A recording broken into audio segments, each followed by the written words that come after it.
Before I get started, I just want to say a huge thank you to everybody who's liking and sharing these videos on TikTok. It's absolutely going crazy, and I really do appreciate it.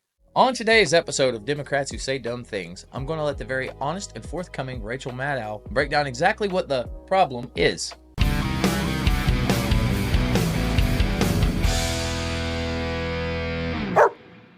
So Elon Musk and his team of people have reportedly been asking Treasury for access to the payment systems that the government uses to pay its bills, to pay out trillions of dollars a year across the federal government, also payments to businesses and individual households. Same thing if you get a Social Security check or a Medicare benefit. Payments to government contractors, tax refunds, grant recipients. You get the idea. This is basically the government's checkbook at the Treasury Department, how they pay for everything. So the first thing I'm going to point out here is that Elon's team of people, don't you mean the Department of Government Efficiency, that our democratically elected president tasked with auditing the federal government for both budget and efficiency? That team of people? How would you like if I called you Comcast Group of Socialist Propagandists? Comcast, the parent company of MSNBC, not sure if it's still up for sale. It wouldn't seem like I'm giving you the due credit of a proper title now, would it? Anyway, Doge asking for records of what we spent seems like a reasonable place to start. I mean, after all, a good way to plan for future spending is to see how many times you were at checkout and just reach for a candy bar, and then plan to not do that in the future. And if the government hasn't done anything wrong, then what does it hurt for Doge to look? What do you think the stakes are in terms of the misuse of this system that you're describing? I would guess, being a reasonable person, that some dangers would include frivolous spending, both domestic and internationally, as well as lining the pockets of, I don't know, let's say corrupt members of Congress. And that's not the place that you go to look for cuts. He should not have access to this. We still don't know really what Doge is in the first place. There is no reason for any political appointee, if you can even call him that, to have this kind of access. There's none. Jasmine, you don't know what Doge is? Have you been living under a rock? It's a blue ribbon commission tasked with giving suggestions for things that the federal government can cut that will improve efficiency and save the American taxpayers money. As far as the actual cuts, somebody else has to pull the trigger on that. It has nothing, I repeat, nothing to do with Doge. They're eyes only and report directly to Trump. Again, if there's something you don't want Doge to see, it only serves to lend credibility to suspicion of wrongdoing. Either that or budgetary allotments that you don't think the American people would be okay with. Need I remind you whose money it is you're actually talking about? But seriously, I'm glad I could educate you. I'm sure it will help given what your actual job is. And one last thing, I have to give credit where it's due, because after all I've seen from you, Miss Crockett, this is the first time, I think ever, you didn't bring up race. It is really awful. And I know right now people are asking whether or not their IRS refund checks are going to be affected. We don't know if this is more DEI. Are you going to say if it's somebody that's a person of color, then for some reason, whatever they paid in to the federal government, they're not allowed to get it back? Like, well, crap. Better luck next time. What else did we have to talk about? this stupid tariff war is just that. It is dumb. No, not understanding the purpose of the tariff war is dumb. It was only ever intended to be a short-term bargaining chip. You want to act like Trump is so unpredictable, but if the past is any indicator of the future, let's play a game. If you forgot that Trump used tariffs in his first term against Mexico to curb the flow of illegals into the U.S., hit subscribe now.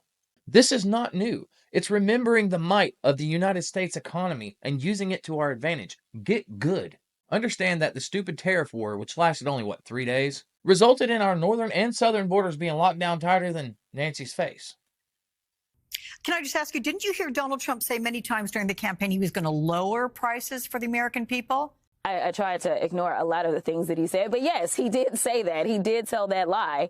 And we know we've got historic prices right now on eggs for everybody that said they voted because of the price of eggs. Seriously, it takes all of 2 seconds to Google, why are eggs high? See, watch. Why are eggs high? High. Easy enough. The egg prices are caused by an avian flu that's been affecting us since 2022, for which I do not blame Biden. But since everyone's so quick to criticize Trump, if you want to be the most technical, it was Biden and the USDA under his supervision that ordered the killings of millions of chickens, resulting in the egg prices. So Caroline Leavitt was not incorrect when saying, if it's between Trump and Biden, Look, Trump is busy ending wars, locking down borders, and deporting just some real knuckleheads. And eggs, you're telling me, is the hill you're going to die on. That's what you've got left. It's a sad day to be a Democrat. They have only gone up. And just saying that you're going to lower something with only offering concepts of a plan was really the giveaway that he did not have a plan. Whoa there, Missy. Now you're just making stuff up, because the concepts of a plan comment was made in response to a question about repealing Obamacare. Obamacare was lousy health care. Always was. It's not very good today. And what I said, that if we come up with something, and we are working on things. So just a yes or no, you still do not have a plan? I have concepts of a plan. I'm not president right now. Not the price of eggs. So you're either willfully ignorant or blatantly neglectful, but this is the internet, and we have the resources. Nice try. So if you're just about to hit post on one of these most popular memes about Trump being the reason for the egg prices, yeah, you might want to holster that. You know, it would have been much more conducive if you'd have just said, there's a virus, it's unfortunate, it is what it is, but no, it simply has to be the orange man's fault. So let's see what she actually does say is the reason for the increase in the egg prices, because I know that Jasmine Crockett, of all people, is not going to make this, of all things, about race. As we are seeing these raids that are taking place, we know that we've heard from farmers that people aren't showing up to work. And the reality is that every single city that I've campaigned in, I would ask people, tell me how many of you plan on going into farming or sending your kids into farming. So you explain to me how that food is going to make it to the grocery store if there's no one that is actually willing to go out and work the fields. I give up. Are you serious right now? You can't make this stuff up. Because liberal, if you like what I do, please leave a like. They really help. Consider subscribing, and I will see you next time. I'm not a body language expert or anything, but doesn't rapid blinking kind of indicate that you're under a lot of stress? Let's get to what you'll be doing serving on this committee. It's led by Congresswoman Marjorie Taylor Greene to provide oversight to DOJ's efforts.